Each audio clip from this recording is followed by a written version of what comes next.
지난 가을에 가나 혼인잔치라는 영화를 보게 됐습니다.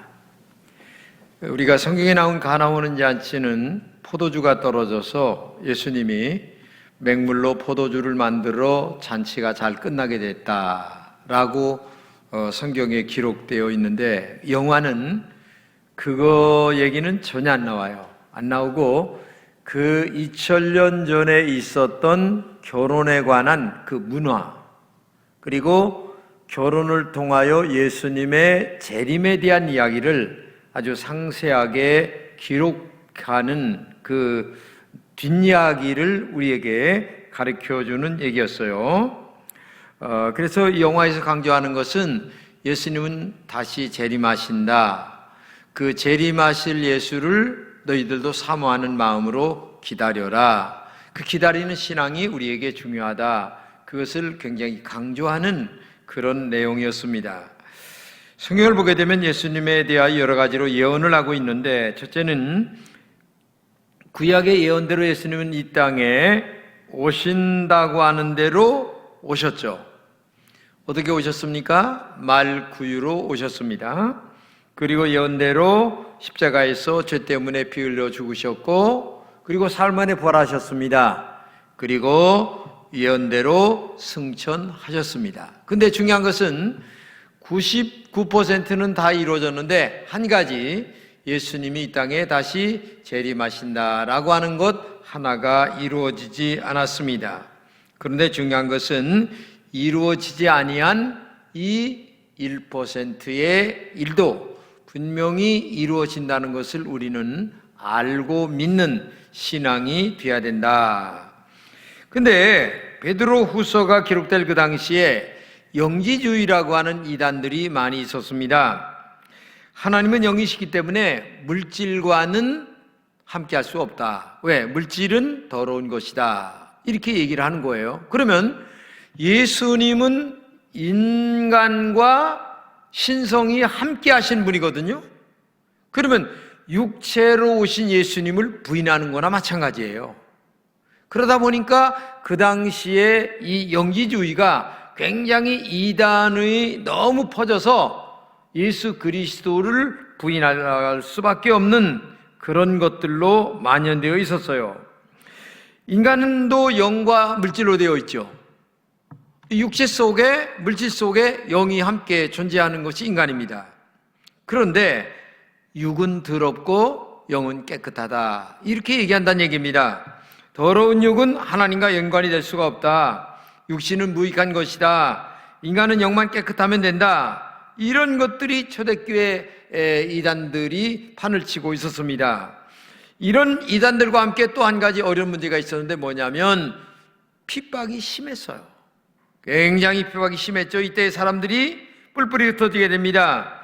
60년경에, 주 60년경에 바로 이제 예수님의 제자들도 다 떠나게 되고, 그 다음에 예수님이 살아계셨던 그분을 봤던 사람들도 다 떠나게 됩니다. 그런데 놀라운 사실은 이렇게 어려움과 고난과 그리고 예수님을 봤던 사람들이 다 떠나게 되니까 중요한 것은 예수님에 대하여 믿음이 흐지부지 된 경우가 많이 있었다는 얘기입니다. 그리고 주님의 강림을 부인합니다. 이런 상황에서 그리스도인들의 재림의 신앙을 굳게 지키기 위하여 베드로 사도는 베드로 전과 베드로 후서를 기록하면서 아무리 세상이 그렇다 할지라도 예수님의 재림은 분명하다. 그렇기 때문에 너희들 신앙을 굳게 지켜라. 힘들고 어렵지만 믿음을 굳게 지키면서 말씀대로 살아가야 되지 않느냐. 그것을 강조한 것이 바로 베드로 전후서를 우리에게 기록했다는 얘기입니다. 근데 오늘 이 본문에서 예수님의 재림에 대한 우리가 준비 신앙을 가지면서 몇 가지 우리가 은혜를 받고 느껴야 될 것들이 있어요. 첫째는 본문 3절인데, 먼저 이것을 알지니 이렇게 얘기합니다. 이 말은 뭐냐면 거짓 선지자들이 많이 출현한다, 그런 말이에요. 그러니까 거짓 선지자들이 많이 출현할 것을 너희들이 알아라, 그런 말씀을 지금 하고 있는 거예요. 근데 2000년 전이나 지금이나 거짓 선지자, 즉 이단들이 굉장히 많이 출현되고 있고, 지금도 많은 이단들이 얼마나 출현을 하고 있는지 알 수가 없어요. 이단들은 지금도 많이 나타납니다. 예를 든다면 버섯이 있는데, 버섯 아무거나 먹었다고 해서 건강에 이로운 것이 아닙니다. 골라 먹어야 돼요. 그 중에서 어쩌다가 먹은 독버섯 하나 먹으면 생명을 잃게 된다는 것을 알아야 된다는 것을 알아야 되죠.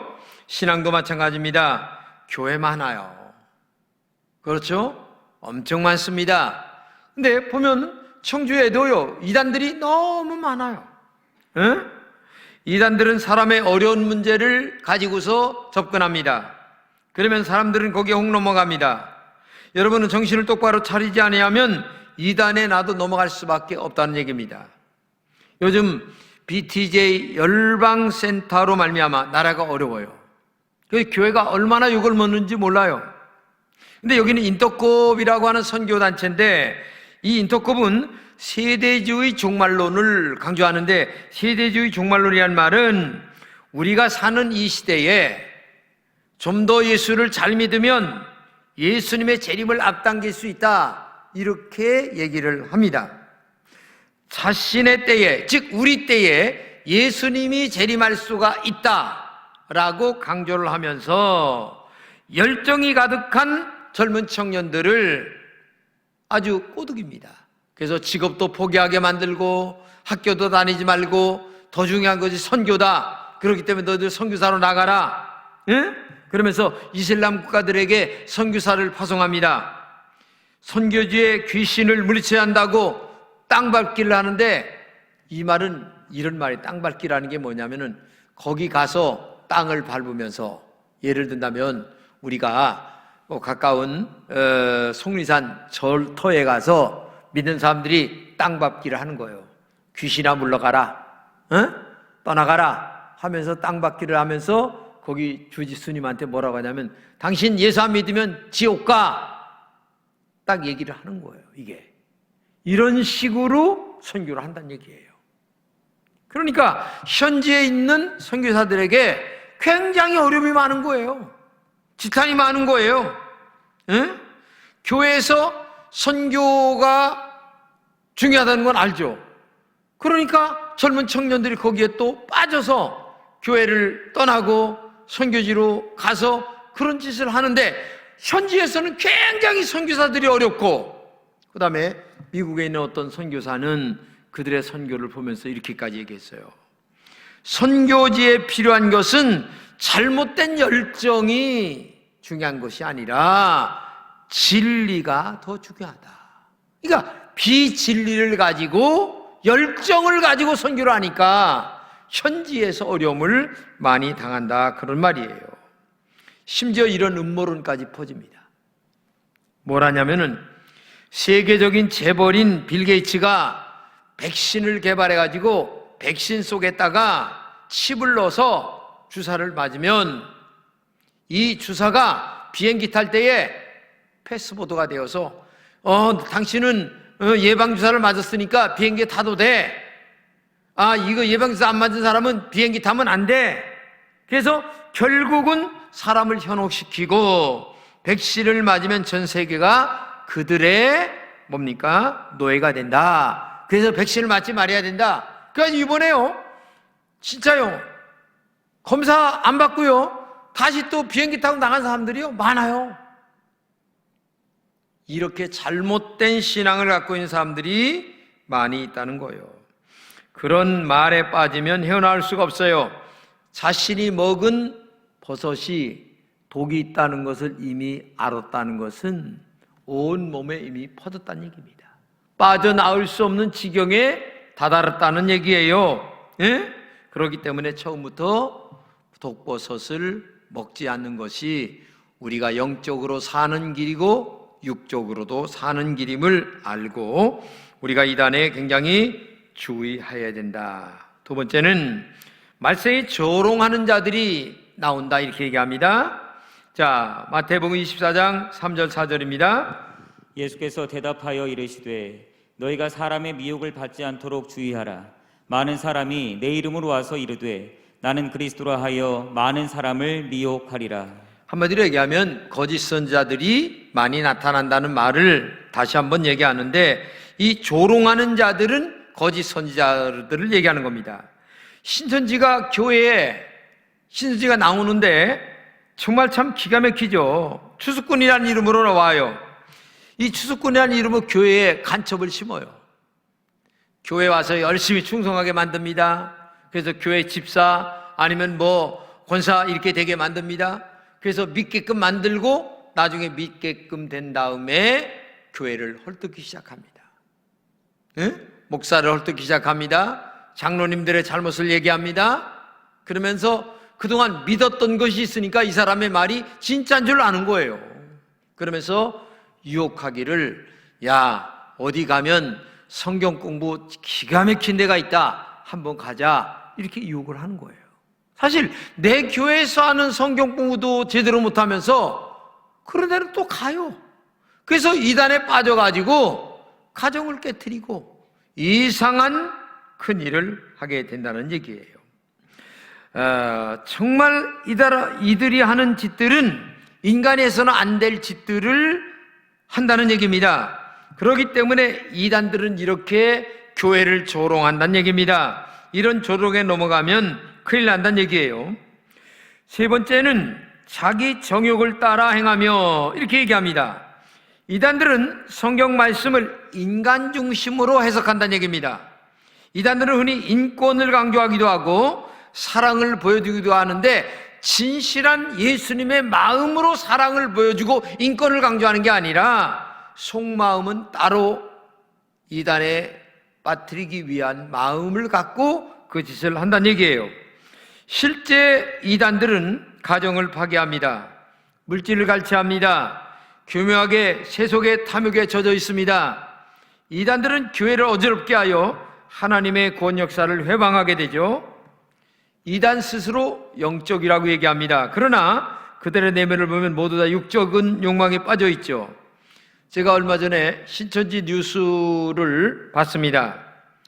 신천지가 성전을 건축한다면서 20년 동안 헌금을 교인들에게 갈취를 했는데, 얼마나 갈취를 했느냐? 1조 원을 갈취를 했어요. 심지어 1살짜리 유아에게도 300만 원 정도의 헌금을 할당시켰습니다. 전국에 있는 교인들에게 핸드폰 판매, 보험 가입 이런 데를 하면서 수수료를 챙겼고, 그 다음에 이로 인한 수입이 약 2천억에 다다른다고 얘기합니다. 순수한 청년들을 위장 취업을 시키면서 월급을 갈취합니다. 어마어마한 부동산 투기를 그들은 합니다.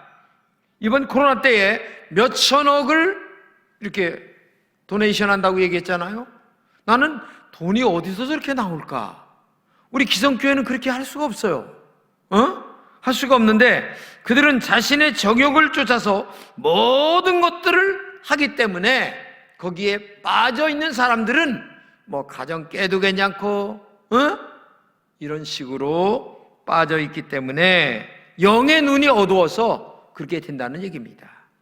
그리고 네 번째 본문 4절입니다. 주의 강림하신다는 약속이 어디 있느냐? 조상들이 잔 후로부터 만물이 처음 창조될 때와 같이 그냥 있지 않느냐? 이게 조롱하는 자들이 하는 말이라는 얘기입니다. 이 말이 무슨 말이냐면은, 2000년 전서부터 땅이 생기고부터 지금까지 그대로 아침에 해가 떴다가 저녁에 해가 지고 변한 게 뭐가 있느냐? 변한 게 뭐가 있느냐? 사람이 죽었다가 살아난 사람이 있느냐? 아무것도 변한 거 없다. 앞으로도 계속 그렇게 될 것이다. 그렇기 때문에 너희들이 믿는 성경 말씀은 헛거요. 이렇게 조롱한다는 얘기예요. 이게 기가 막힌 얘기죠. 사실 가만히 보면 이 말이 맞는 것처럼 보입니다. 시간이 아무리 지나도 변한 것 없어요. 사람이 죽었다가 살아나는 사람이 있습니까? 종말이 없다고 말할 수밖에 없어요. 그러나 전능하시고 살아계신 하나님의 말씀은 영원히 변함이 없다는 사실을 알아야 됩니다. 사실 예수님이 돌아가신 후 50년, 60년 그때부터 의구심이 생겼어요. 사람들은 예수님이 약속하신 재림에 대한 말씀을 기억했어요. 마태복음 16장 28절입니다. 진실로 너희에게 이르노니 여기 서 있는 사람 중에 죽기 전에 인자가 그 왕권을 가지고 오는 것을 볼 자들도 있느니라. 그런데 기독교 1세대가 다 죽었습니다. 전혀 변함이 없어요. 그러니까 많은 사람들은 아니 예수님 분명히 재림한다고 그랬는데 아직도 안 되잖아. 이 말씀이 거짓말이야. 이렇게 얘기를 하니까 사실은 예수님은 죽으시고 사흘 만에 부활하시고 승천하셨어요. 근데 예수님의 말씀이 정말 그대로 금방금방 이루어지면 얼마나 좋겠어요. 근데 예수님의 시간과 우리의 시간은 전혀 달라요. 제가 이거는 다음 주에 말씀드릴 거고, 우리의 생각과 예수님의 생각이 다르고 우리의 시간과 예수님의 시간이 달라요. 아니, 어린아이 내가 키우는 자식의 생각과 부모의 생각이 다른 거 알잖아요. 응? 부모로서 모든 것을 다 알고 있기 때문에 이거면 안 돼 얘기를 해도 어린아이는 때를 쓰고 난리를 부리고 어떻게 하겠다는 겁니까 도대체? 지금 하나님의 그 계획은 정말 한 사람이라도 더 구원받기 위하여 오래오래 참고 기다리고 있는 거예요. 그런데 우리는 그 예수님의 깊은 뜻은 모르고 그저 이루어지지 않았다고만 따지고 덤빈다면 이거는 신앙관에 있어서 예수님의 생각과 우리의 생각과 예수님의 시간관과 우리의 시간관과 하루가 천년 같고 천년이 하루 같다고 하는 그 말씀의 개념을 우리가 이해하기가 굉장히 힘들다. 사람들은 이렇게 악한데 저런 사람은 당장 지옥불로 데려가야 되는데 왜 하나님은 가만히 계시냐? 이렇게 얘기할 수 있겠지만은 다 하나님의 오묘하고 기쁘신 뜻을 우리가 어떻게 알 수 있겠느냐? 그러면 재림을 기다리는 우리의 자세는 어떻게 해야 되겠느냐? 본문은 주님의 재림은 도둑같이 온다 이렇게 얘기합니다. 도둑이 올 때에 내가 몇 월 며칠 몇 시에 간다 얘기하고 통보하고 오는 거 봤습니까? 없어요. 죽음도 마찬가지입니다. 내가 언제 몇 월 며칠 몇 시에 죽는다 얘기하고 죽음이 오는 거 봤습니까?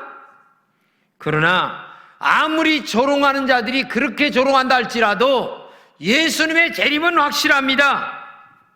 언제 올지 모르지만 성경은 분명히 예수님의 재림은 분명하다 우리에게 말씀하고 있어요. 마태복음 24장 42절에 합니다. 그러므로 깨어 있으라. 어느 날에 너희 주가 임할는지 이러므로 너희도 예비하고 있으라.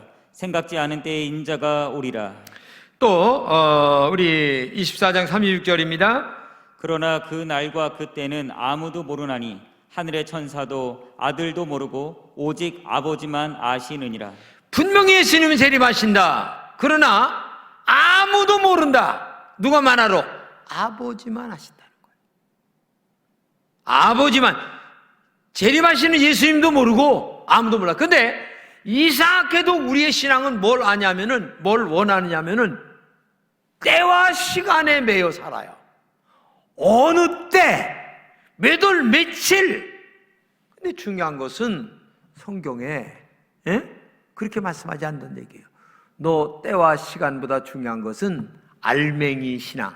즉 뭐냐? 너의 영적인 상태가 얼마나 중요하냐? 너의 깨어있는 신앙, 너의 믿음. 네가 지금 예수님 맞을 준비가 되어 있느냐? 대학 들어갈 실력이 있느냐가 중요한 거지. 어떻게 해야 대학 들어가느냐 그게 중요한 게 아니란 얘기예요. 그렇잖아요.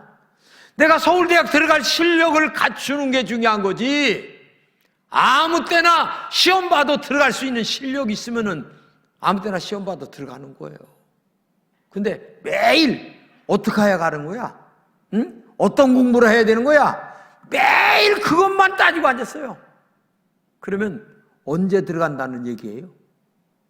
시험은 내일 모레인데 우리의 신앙관이 그렇다는 얘기입니다.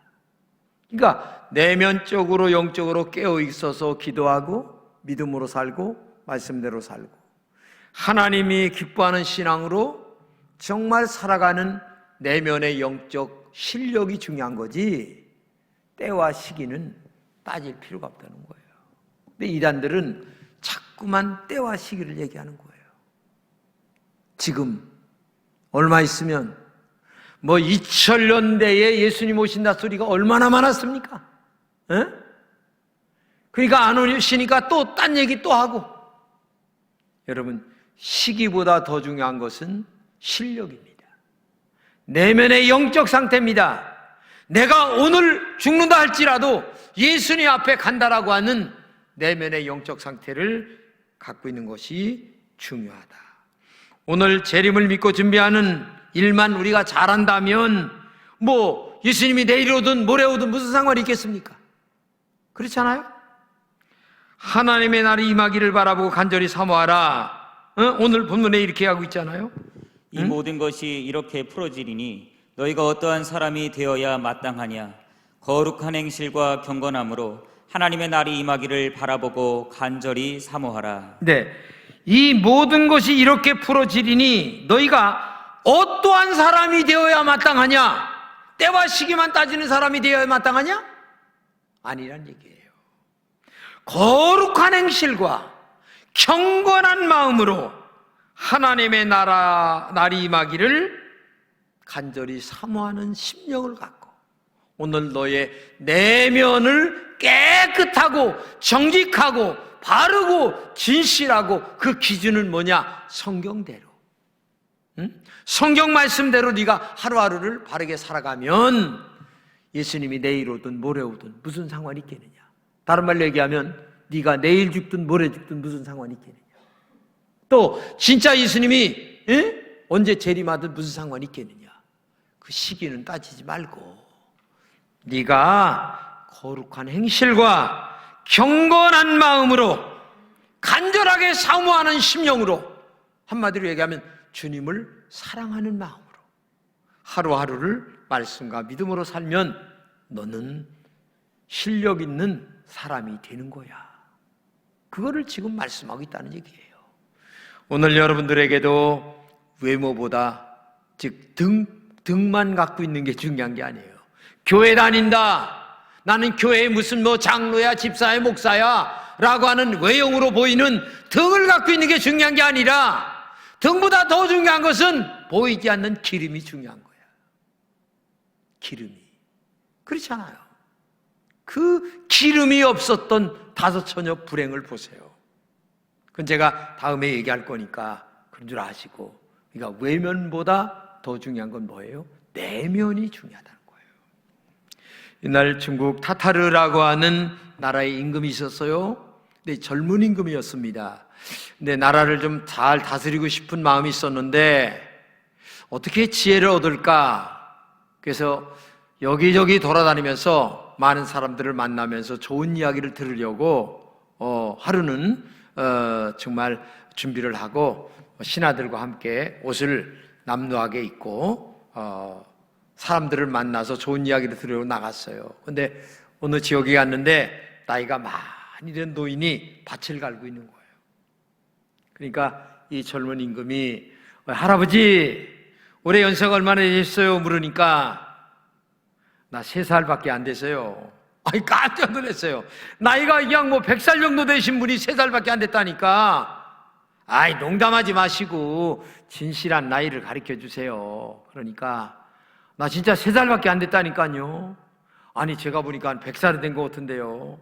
그러니까 그때 하는 말이 100살이 무슨 소용이 있습니까?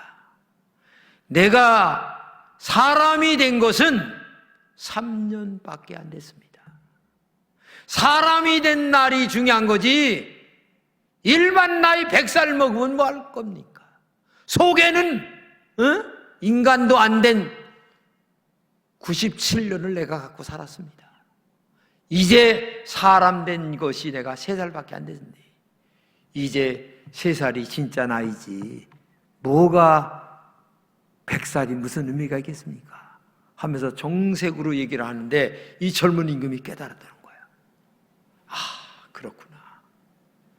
사람이 진짜 돼야 그게 인간이지, 사람 안 된 나의 천사를 먹으면 뭘 할 거냐. 그래서 이 젊은 임금이 그때 깨닫고 나서 내가 지금서부터 나라를 위하여 선정을 베풀어야 되겠다. 그때부터 가가지고 바른 임금님이 되어서 나라를 바르게 다스렸다라고 하는 그런 이야기입니다. 여러분, 신앙인으로 내가 언제부터 살았습니까?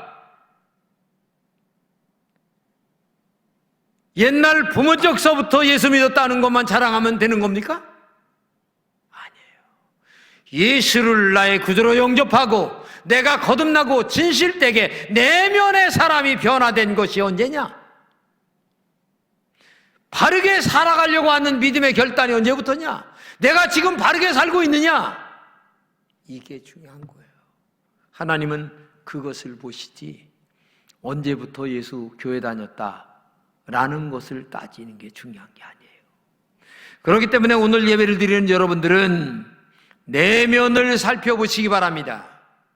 보이지 않는 하나님과의 영적인 관계가 나는 얼마나 바르게 연결되어 있고, 내가 지금 죽어도 구약의 다니엘처럼, 에스더처럼, 노아처럼 신실한 하나님의 종이 되어서 지금 죽어도 하나님 앞에 갈 수 있다고 하는 그 영적 자세가 진정한 재림 예수를 맞이할 수 있는 영적 자세가 아니겠느냐. 정말 부탁합니다. 주님은 언젠가 다시 오실 것입니다. 나도 언젠가 죽을 것입니다. 그날을 예비하며 우리 믿음으로 승리하는 여러분 되시기를 진심으로 축복합니다. 기도합시다. 하나님 감사합니다. 우리 금천의 모든 성도들에게 바른 신앙으로 살아가는 하나님의 종들이 되게 하여 주옵소서. 성령님으로 충만하게 도와주시고, 말씀으로 충만하게 도와주시고, 정말 믿음으로 충만하여 오늘 내가 하나님 앞에 간다 할지라도 언제나 준비되어 있는 영적 자세가 우리에게 있게 하여 주시옵소서. 예수님의 이름으로 기도합니다. 아멘.